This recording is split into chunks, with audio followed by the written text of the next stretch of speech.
What's the best way for me to introduce myself? I suppose I should start with my name.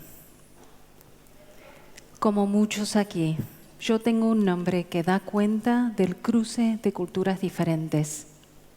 Ana Kazumi Stahl. Se oye el eco de otros idiomas que vienen de países lejanos. De hecho, para que esté aquí, varias personas tuvieron que hacer unos cuantos kilómetros. Yo, los 8.000 que separan esta ciudad donde vivo, Buenos Aires, de mi lugar de origen en los Estados Unidos. Y mis padres y abuelos, casi 70.000 kilómetros en total, sumando viajes de Japón a Norteamérica, de Alemania a Norteamérica y todas las vueltas necesarias para que pudieran conocerse allí. Solemos dar por sentado que la historia que resume la vida y la identidad de una persona debería poder narrarse de manera lineal.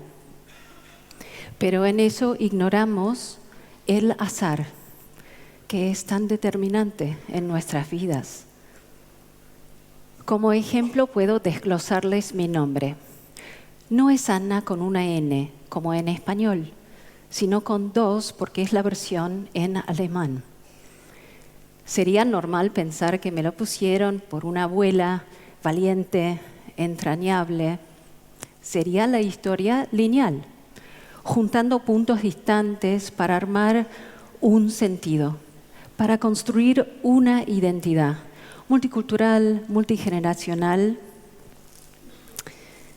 Pero no hubo ninguna abuela llamada así. Mi nombre responde a la necesidad ya no de tener un nombre con un sentido, sino de tener uno que fuera fácil de pronunciar también en el otro lado del mundo, para la parte japonesa de la familia. Anna es más bien un puente, un primer paso fácil para cruzar hacia la otra lengua, la de mi madre. Y esta historia también habla de la identidad. El tema de cómo nuestros nombres y otras palabras y definiciones pueden sufrir cambios cuando entramos en el terreno de otro idioma es un tema que a mí siempre me había despertado curiosidad. Supongo que es por eso que me gusta y me sirve usar otro idioma en lo que yo hago. Soy escritora de ficción y prefiero elaborar mis narrativas en castellano, un idioma que no tiene raíz en mi familia o en mi crianza, porque justamente como es un idioma que me es ajeno, me pone en contacto con otra manera de pensar. Veo el mundo a través de una lente nueva.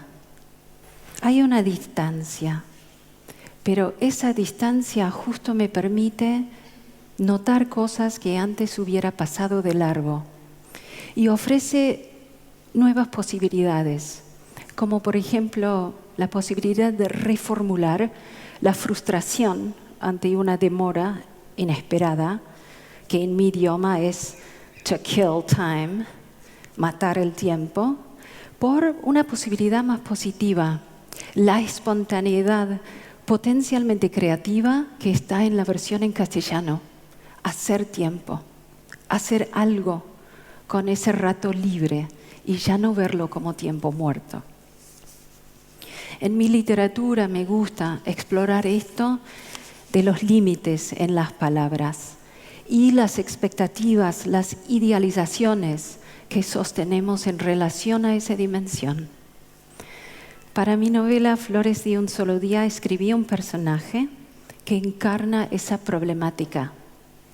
Se llama Aimé Levrier y vive desde los 8 años en Buenos Aires.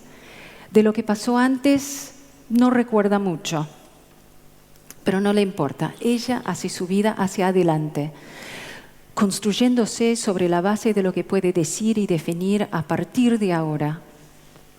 hasta un día le llega una carta dirigida a una tal Amy O'Leary y resulta ser ella misma.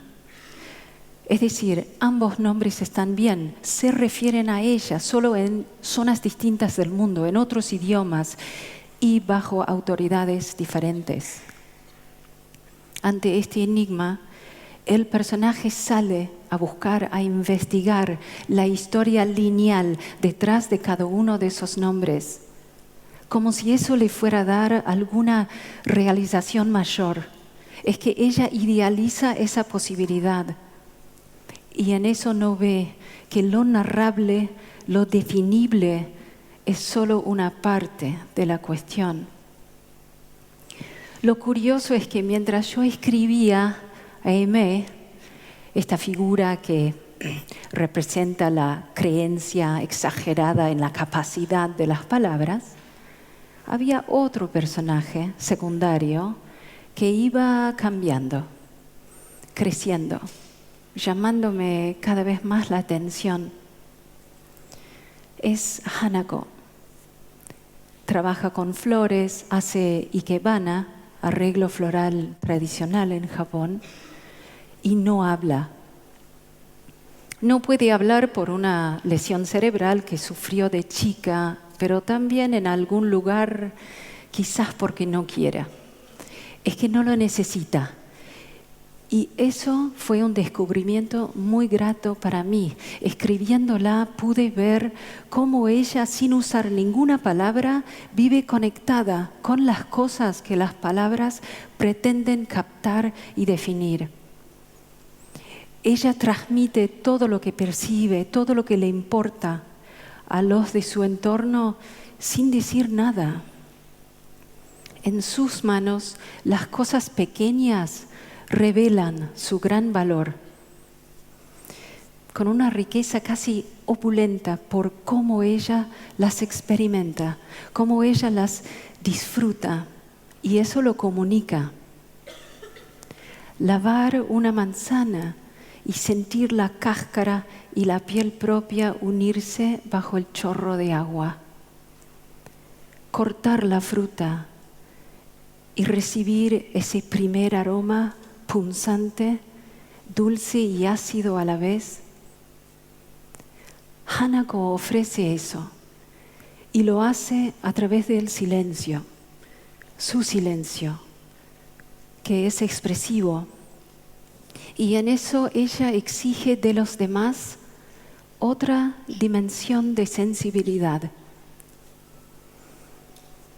Es común pensar el silencio como algo que dificulta la comunicación, aunque hoy por hoy se ha escrito más para desmitificar el silencio. Sigue formulado como un opuesto del hablar. Creo que es más complementaria la relación. Las palabras crecen en el silencio, nos revelan en el silencio, que es donde las creamos y donde las procesamos. Es una dinámica dual que siento nos perdemos un poco por exagerar el valor de la palabra. Escribiendo esta dupla de personajes, la Aimé de las palabras y la Hanako del silencio comunicativo, comprobé que de alguna manera están siempre comunicadas. Esta experiencia de escribir me lleva a querer proponerles, hablando aquí hoy, que demos aire a esta época de tanta palabra. Los músicos están más acostumbrados a hacer esto. Con mi marido, que toca jazz en el piano, lo charlamos. Él cita a Bill Evans, pianista, compositor, que observó que la nota, aquello que vemos como signo en la partitura, refiere el momento en el que se golpea la cuerda, pero es la parte blanca que le sigue la nota en la partitura, es el silencio después que nos permite escucharla, experimentarla y comprender lo que nos quiere decir. Hay un ejemplo visual que también me gusta para transmitir esto del silencio comunicativo. De una película de Akira Kurosawa, Rapsodia en agosto. Se trata de 2 sobrevivientes de la bomba nuclear. Se las llama hibakusha, palabra nueva que se inventó para intentar captar lo que debió ser eso. Ellas ya ancianas se reúnen todos los años en el día aniversario de la bomba. En la casa de una se sientan, té de por medio y están ese rato juntas. Los nietos que andan por allí se confunden. ¿Por qué no hablan? Están horas y no dijeron nada. Pero nosotros, viendo la escena, lo comprendemos. Sentimos cómo ese silencio no es vacío. Ese silencio no es una falta de palabras, está lleno y comunica mucho más claramente que cualquier discurso o explicitación lo que significa seguir vivas después de aquello. Ese silencio, el de la música, el de las experiencias que descubrimos, que rememoramos, está siempre a mano.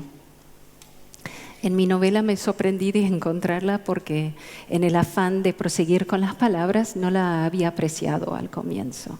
Ahora sí, lo tengo presente y los invito a probarlo también.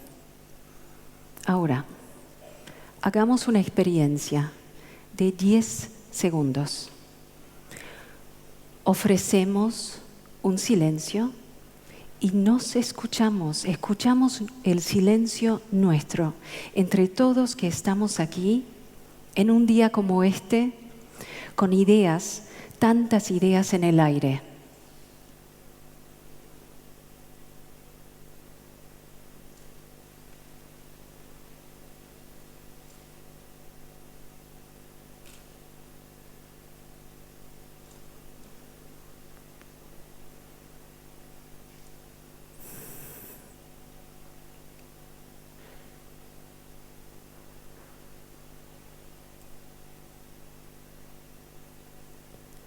Busquemos el silencio para disfrutar todas esas palabras imposibles de escribir que el mundo nos ofrece.